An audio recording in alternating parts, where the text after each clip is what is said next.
नानक जी ने अपने जपजी साहिब में साहिब बोला है। देखिए साहिब का क्या मतलब है कि आप सेवक की भावना रखिए, ना कि उन्होंने ये आगे आपकी मर्जी है कि अगर आप माता पिता समझेंगे तो आपकी एक्सपेक्टेशंस गुरु से होंगी। अगर आप अपने सेवक समझेंगे, साहिब समझेंगे तो आपके मांगे कम होगी। ये कितनी बड़ी ह्यूमिलिटी की बात है। फिर उन्होंने बोला कि अ, अ, कि आप कितना मर्जी सोचिए, कितनी आपके अंदर विद्या आएगी, पर जब तक आप अपने विकार नहीं निकालेंगे, आप ईश्वर को नहीं प्राप्त कर सकते।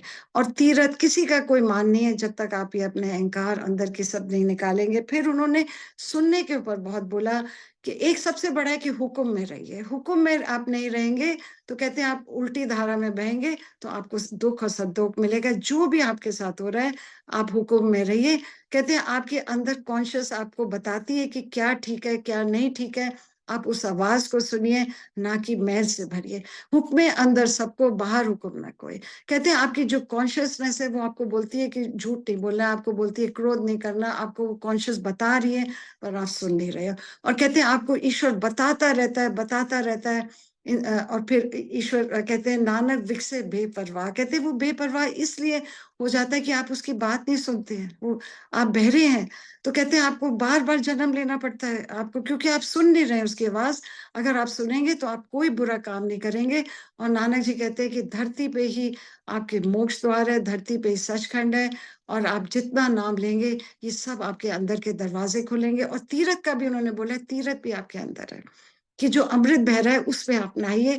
ये देखिए बहुत बहुत मैंने उसमें सूक्ष्म में बोला है।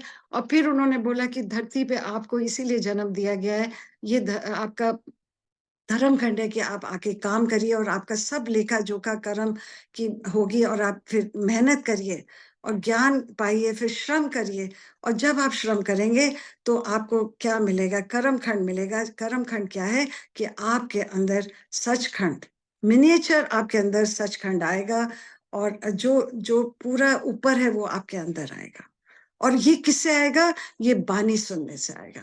कहते हैं बानी का की मिंट बनाइए, जिसमें धैर्य संतोष ये सब होंगे।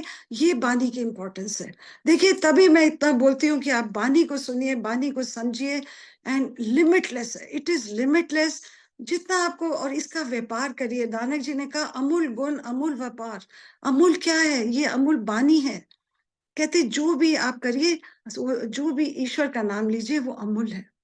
और इसकी ये गठरी जो गुरु जी के दिए हुए शब्द है, ये अमूल्य गठरी है, इसका ये रतन है। इन रत्नों का आप व्यापार करिए। जो गुरु जी ने हमको ब्लेस शब्द दिए, ये व्यापार करिए इनका।